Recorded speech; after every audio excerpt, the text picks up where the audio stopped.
Hello बच्चों।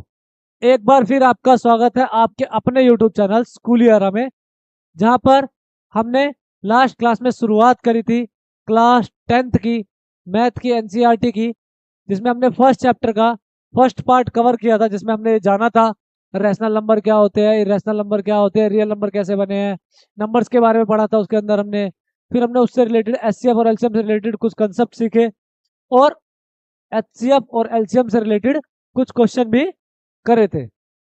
तो आज की वीडियो में हम पढ़ने वाले हैं इरेशनलिटी के बारे में, कैसे हम किसी नंबर को प्रूव करेंगे कि वो नंबर इरेशनल नंबर है। उस चीज को आज हम यहाँ पर पढ़ने वाले हैं। तो शुरुआत करते हैं हम अपनी वीडियो की, जहां पर सबसे पहले आपको पढ़नी है एक थ्योरम।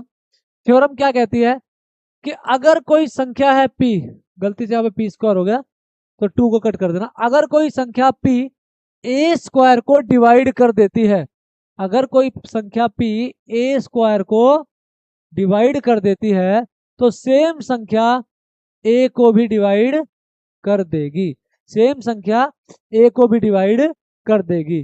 कैसे? तो एक एग्जांपल ले लेते हैं। मैंने कहा लेट सपोज कि भैया 4 का स्क्वायर 2 से डिवाइड हो रहा है, 4 का स्क्वायर 4 का स्क्वायर 2 से डिवाइड हो रहा है, तो क्या 4 डिवाइड होगा 2 से? चेक कर लेते हैं। 4 का स्क्वायर होता है 16, 16 को अगर मैं 2 से कट करूं तो आ जाएगा आपके पास 8। 4 का स्क्वायर, सॉरी 4 को अगर मैं 2 से डिवाइड करूं तो आपके पास आएगा 2। तो इसका मतलब ये थ्योरम सही है।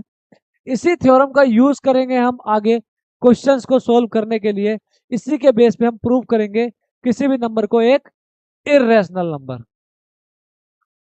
ठीक है, तो शुरुआत करते हैं हम अपना पहला क्वेश्चन, जो कि आपसे पेपर में पूछा जाता है। Root two is irrational. आपको प्रूव करना है, आपको प्रूव करना है, prove that root two is irrational. आपको क्या प्रूव करना है? कि भैया रूट टू एक इरेशनल नंबर है। तो देखो यहां पर जो आपकी बुक में मेथड है वो है कॉन्ट्राडिक्शन मेथड।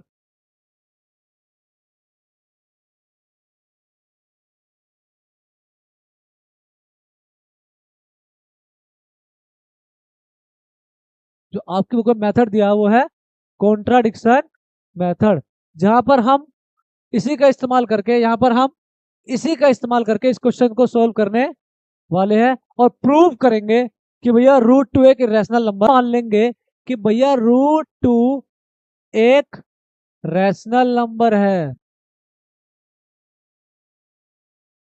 क्या मान लेंगे? कि रूट टू एक रैशनल नंबर है। अगर रूट टू एक रैशनल नंबर है, अगर रूट टू एक रैशनल नंबर है, तो हम रैशनल नंबर को तो प्रूव कर सकते हैं कि रैशनल नंबर क्या होता है, क्योंकि भैया रैशनल नंबर को हम पी बाई क्यू के रूप में लिख सकते हैं। पी और क्यू दोनों इंटीजर होते हैं। क्यू जो है वो जीरो के इक्वल नहीं होता, और साथ ही साथ पी और क्यू को प्राइम होते हैं। रैशनल नंबर की चार कंडीशन होती है, पी एंड क्यू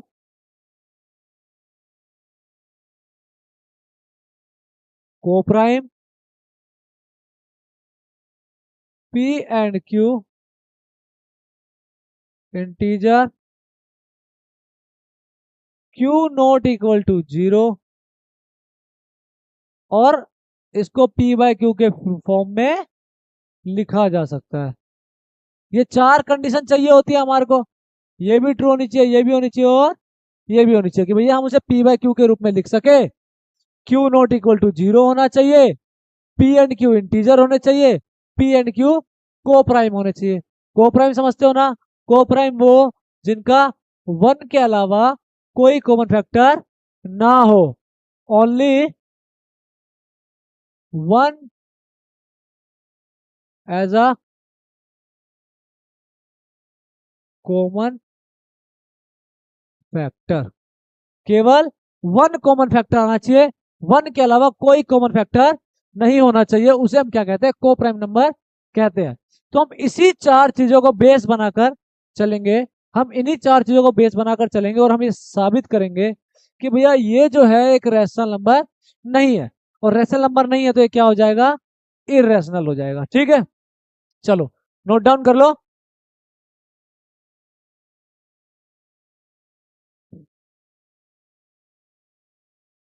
तो सबसे पहले हमें करना क्या है, √2 को हमने रैशनल नंबर मान लिया।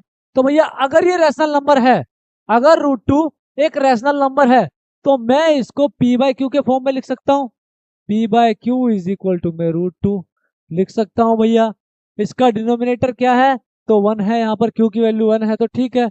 लेकिन भैया हमने एक और बात पढ़ी कि भैया p और q दोनों क्या होने चाहिए, इंटीजर होने चाहिए।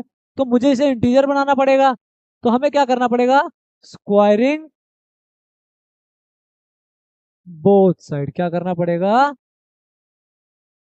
Squaring both side. अगर मैं इसका दोनों तरफ स्क्वायर कर दूं तो मुझे मिलेगा क्या, p² / q² is equal to में √2 का square. p² / q² is equal to में √2 का स्क्वायर। ठीक है, तो अब देखो ये हो जाएगा p का स्क्वायर अपॉन में q का स्क्वायर इज इक्वल टू में √2 का स्क्वायर। सोल्व करोगे तो 2। ठीक है, मैं इसको उठा के इधर ले जाऊं, 2 को उठा के डिवाइड में ले आऊं, तो ये हो जाएगा p² /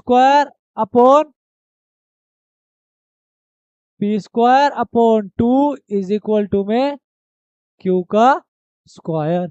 p² / 2 is equal to में q का स्क्वायर। अभी याद करो, जस्ट अभी हमने पीछे एक थ्योरम पढ़ी थी कि भैया अगर p जो है a² को डिवाइड करता है, ठीक है, तो p a को भी डिवाइड करेगा। तो ध्यान दो, अगर यहाँ पे 2 जो है p² को डिवाइड करता है, if 2 divide p², if 2 divide p², then 2 also divide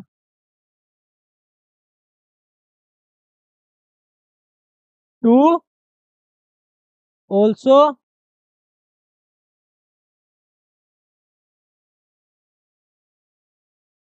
divide p। अगर 2 p² को डिवाइड करेगा तो 2 p को भी डिवाइड करेगा। ठीक है भैया, तो अगर 2 p को डिवाइड करेगा, इसका मतलब मैं ये लिख सकता हूं भैया p/2 इक्वल है m के। क्योंकि जब p को 2 डिवाइड करेगा तो कोई तो वैल्यू बचेगी, जो वैल्यू बचेगी उसको हमने क्या मान लिया, m मान लिया। यहाँ पे लेट करना है आपको, लेट p/2 इज इक्वल है m के।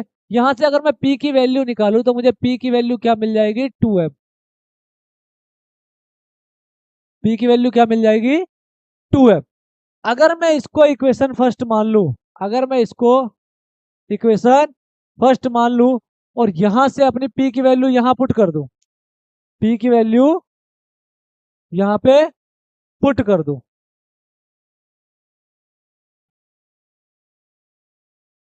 तो ये आपको क्या मिलेगा कि भैया सॉरी p की वैल्यू आई 2m, 2m का स्क्वायर बाय 2 इक्वल है q² के। 2m का स्क्वायर बाय 2 इज इक्वल है q² के। इसका होल स्क्वायर खोलो, आपको मिलेगा क्या, 4m² bye 2 is equal to q²। अगर मैं इसको 2 से कट करूं तो 2 1 जा 2, 2 2 जा 4, 2 आ गया। तो मुझे मिला 2m² इज इक्वल टू है q² के, है कि नहीं है। ठीक है भैया, और अगर मैं इसे दोबारा आगे सोल्व करूं तो मुझे क्या मिलेगा कि भैया m² इज इक्वल टू है q² बाय 2 के। m² इज इक्वल टू है किसके, q² बाय 2 के। ठीक है, दोबारा से हम इसी थ्योरम का यूज करें, if 2 divide q², then 2 divide q। अगर 2 q² को डिवाइड कर रहा है तो 2 q को भी डिवाइड करेगा। इसका मतलब क्या है, इसका मतलब क्या है कि भैया q/2 इज इक्वल टू एक अनदर वैल्यू, क्योंकि अगर q 2 से डिवाइड हो रहा है तो एक अनदर वैल्यू आएगी। इसको हम मान लेते हैं n। क्या मान लेते हैं, n। तो q/2 इज इक्वल टू आ गया n। तो q की वैल्यू आ जाएगी आपके पास Q इज इक्वल टू आ जाएगा 2n। Q की वैल्यू क्या आ गई? 2n आ गई। Q की वैल्यू क्या आ गई? 2n आ गई। तो हमने एक बात पढ़ी थी कि भैया √2 को हमने क्या माना था? P/Q माना था। ठीक है, √2 को हमने क्या माना था? P/Q माना था। मेरी P की वैल्यू आई 2m। P की वैल्यू आई 2m। Q की वैल्यू आई 2n। Q की वैल्यू आई 2n। यहां पर हमारे को एक कॉमन फैक्टर मिल गया। क्या मिल गया? ध्यान दो, ये जो 2 है, ये जो 2 है, ये क्या है? एक कॉमन फैक्टर मिल गया हमारे को। और हमने क्या पढ़ा था? हमने क्या पढ़ा था अगर आपको याद हो कि भैया P and Q both are coprime. कैसे है ये? को प्राइम है। अगर ये को प्राइम है तो इनके बीच में कोई कॉमन फैक्टर होना नहीं चाहिए? नहीं होना चाहिए ना। बट हमें क्या मिल गया? यहाँ पर एक कॉमन फैक्टर मिल गया। मतलब जो हमने सोचा था कि भैया √2 एक रैशनल नंबर है, ये बात तो गलत हो गई, क्योंकि हमारे पास एक क्या आ गया?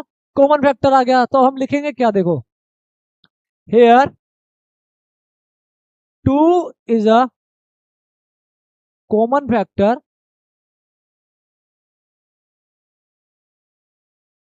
For both P and Q। P और Q के लिए 2 क्या है? कॉमन फैक्टर है। हैंस आवर अजम्पशन, नहीं,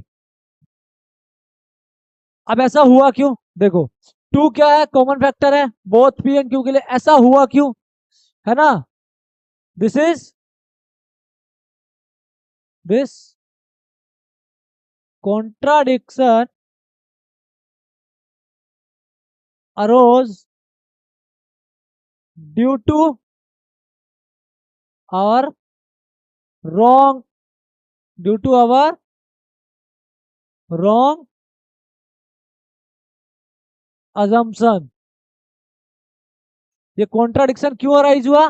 हमारी रॉन्ग अजम्पशन की वजह से अराइज हो गया, क्योंकि हमने इसको रैशनल नंबर मान लिया। तो क्या हो गया ये? हैंस √2 इज अ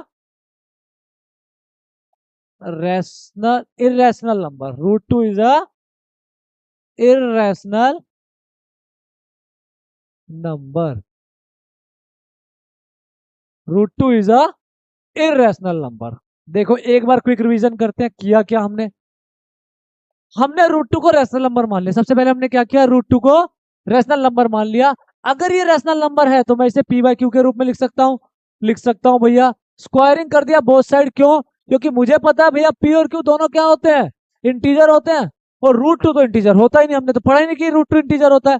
तो इसलिए हमें इसका रूट हटाना पड़ेगा। और रूट हटाने का एक ही तरीका है कि हमें क्या करना पड़ेगा? स्क्वायर करना पड़ेगा। तो हमने क्या कर दिया? स्क्वायरिंग बोथ साइड कर दिया। स्क्वायरिंग बोथ साइड करते इसका रूट हट गया। हम क्यू स्क्वायर को इधर ले गए और 2 को डिवाइड में ले आए P स्क्वायर के। इसको हमने मान ली इक्वेशन फर्स्ट। फिर हमने थ्योरम पढ़ी थी 1.2, उसका हमने इस्तेमाल किया कि भैया अगर A P स्क्वायर को डिवाइड कर रहा है तो A P को भी डिवाइड करेगा। तो यहाँ पर 2 जो है P स्क्वायर को डिवाइड कर रहा है तो 2 P को भी डिवाइड करेगा। ठीक है, तो P/2, अगर P 2 से डिवाइड हो रहा है तो कोई तो वैल्यू देगा। उस वैल्यू को हमने M मान लिया। तो यहाँ से 2 को डिवाइड से मल्टीप्लाई में ले गए तो P की वैल्यू आ गई 2M। P की वैल्यू को उठा के हमने सब्सटीट्यूट कर दिया इक्वेशन फर्स्ट में। Substitute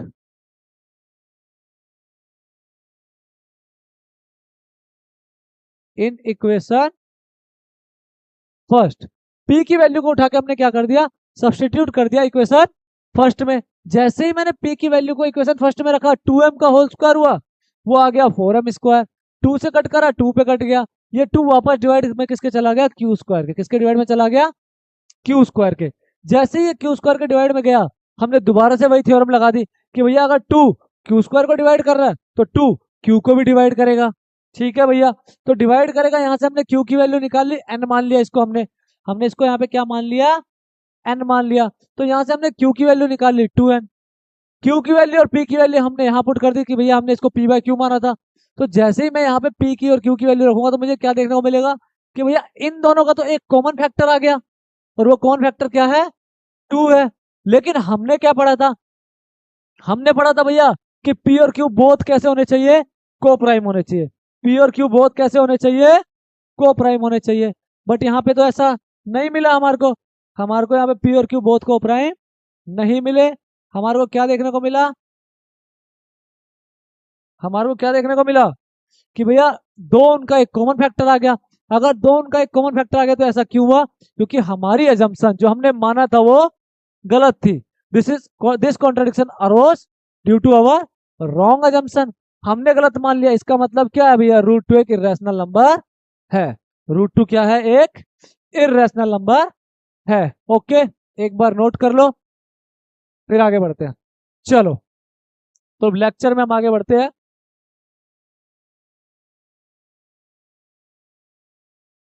prove root five is a irrational number, ये आपको करना है। जैसे हमने रूट टू को प्रूव करा, सेम सारे वही स्टेप होंगे। आप रूट फाइव को एक इरेशनल नंबर प्रूव कर दोगे। ठीक है, मुझे आपको एक और क्वेश्चन कराना है कि अगर मान लो कभी आपसे कहता है कि भैया प्रूव करो, prove 4 + 2 √5 is a irrational number.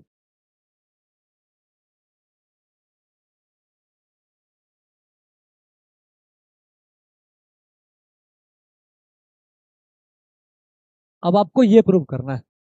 यहाँ पर दो कंडीशन होती है, या तो वो आपको पहले ही बोल दे √5 इज अ इरेशनल, या तो वो आपको पहले ही बोल दे कि √5 इरेशनल है, तो क्या करोगे, और नहीं बोला तो क्या करोगे। ठीक है, तो देखो मेथड वही है, सेम वैसे ही करना है।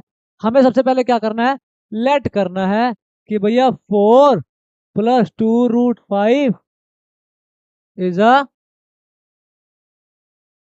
Rational number. क्या मान के चलेंगे इसे हम, रैशनल नंबर। हम इसे क्या मान लेंगे कि भैया ये एक रैशनल नंबर है। क्या है, ये एक रैशनल नंबर है। अगर ये एक रैशनल नंबर है तो भैया इसको किस रूप में लिखा जाना चाहिए, p/q के रूप में लिखा जाना चाहिए कि नहीं लिखा जाना चाहिए, लिखा जाना चाहिए। तो मैं लिख दूं 4 + 2 √5 इज इक्वल टू में p/q लिख दूं, लिख सकते हैं भैया। चलो ठीक है, लिख देते हैं। तो मुझको एक बात बताओ, ये प्लस का 4 इधर जाके माइनस का होगा ना, होगा भैया। तो 2 √5 इज इक्वल टू आपके पास आ गया p/q - 4। ये मल्टीप्लाई में 2 इधर जाके डिवाइड में जाएगा ना, हाँ जाएगा भैया। तो √5 इज इक्वल टू आ जाएगा p/q - 4/2, डिवाइड में आ गया।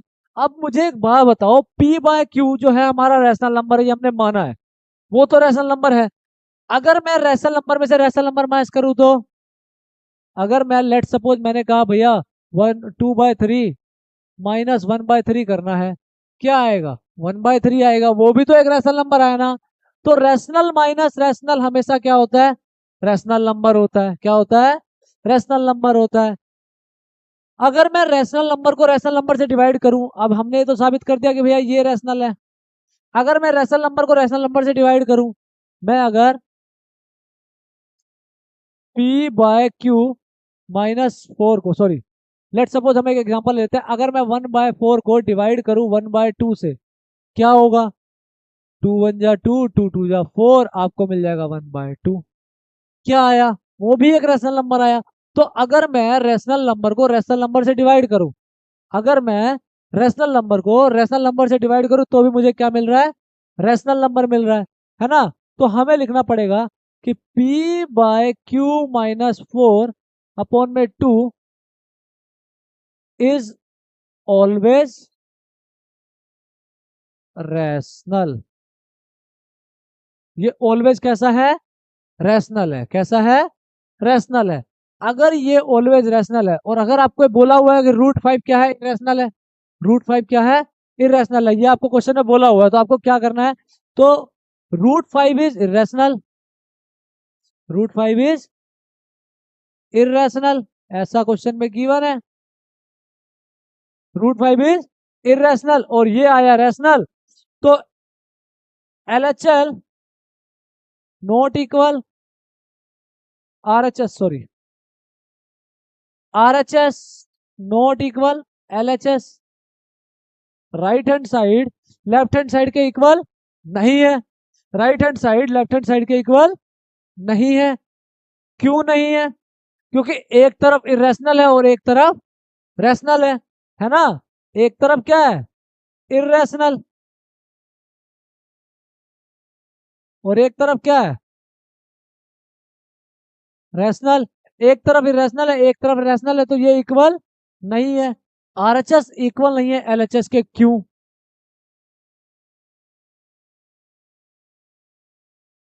क्यों?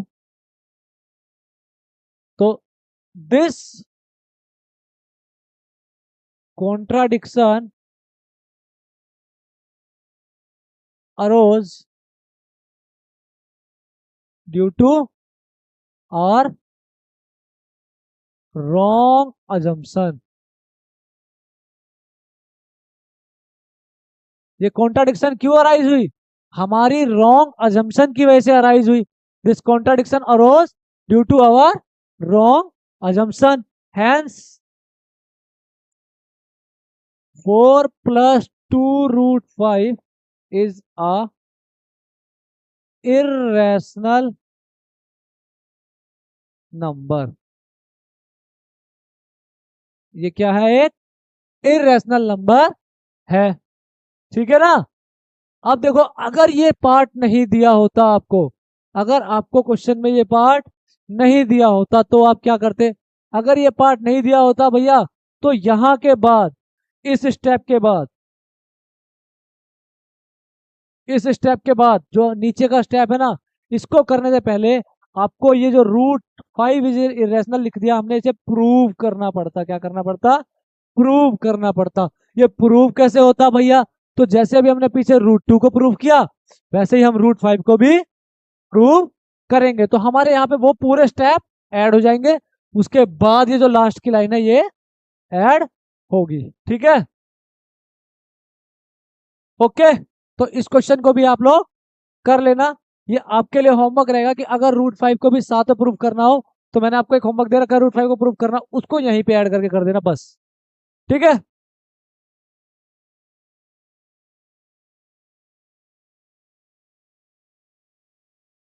ओके। तो देखो, ये कुछ दो क्वेश्चन हो रहे हैं यहाँ पे। कहता है if the HCF of two positive integer A and B. यहाँ पर दो पॉजिटिव इंटीजर है, एक है आपका ए, दूसरा है आपका बी। एक है आपका ए, दूसरा है आपका बी। कहता है ए और बी का जो एचसीएफ है ना, एचसीएफ कितना है? एचसीएफ भैया 1 है। कहता है देन देयर एलसीएम इज, तो इनका एलसीएम क्या होगा? ध्यान दो, हमने एक फॉर्मूला पढ़ा था कि भैया एचसीएफ इंटू एलसीएम बराबर होता है प्रोडक्ट ऑफ द नंबर। ठीक, अगर मुझको एलसीएम निकालना है तो मैं नंबर का प्रोडक्ट करके उसको एचसीएफ से डिवाइड कर दूंगा, नंबर का प्रोडक्ट करके उसको एचसीएफ से डिवाइड कर दूंगा। तो एलसीएम मेरा किसके इक्वल आ जाएगा? ए इंटू बी, और एचसीएफ की वैल्यू है 1, तो यहां डाल दो वैल्यू 1। मतलब कि एलसीएम मेरा इक्वल आ गया भैया ए इंटू बी के। क्या हलवा क्वेश्चन था देखो। एलसीएम की वैल्यू क्या आ गई? ए क्रॉस बी। चेक करो ऑप्शन में, ए प्लस बी होगा नहीं होगा, ए होगा नहीं होगा, बी होगा नहीं, ए इंटू बी दे रखा है भैया, यही होगा बस। ठीक, अगला देखो, कहता find the HCF and LCM of these number. आपको इन दोनों संख्याओं का क्या निकालना है? एचसीएफ निकालना है और एलसीएम निकालना है। ये क्वेश्चन हमने पहले कर रखा है, तो इसको आप स्वयं करेंगे। ठीक, तो बच्चों यहां पर हमने अपना लेक्चर कर लिया है खत्म। मेरे कहने पर एक बार आप प्रीवियस ईयर पेपर के क्वेश्चंस जो कि इस चैप्टर से है उठा के ट्राई जरूर कीजिएगा। आपको पता लगेगा आपको कितना समझ में आया और क्या समझ में नहीं आया। ठीक है, अगर आपको वीडियो पसंद आई हो तो चैनल को सब्सक्राइब करें, वीडियो को लाइक और शेयर करें अपने दोस्तों के साथ, ताकि ज्यादा से ज्यादा लोगों की मदद हो सके। और आगे भी ऐसी वीडियो देखने के लिए हमारे साथ बने रहिएगा इसी यूट्यूब चैनल पर। धन्यवाद।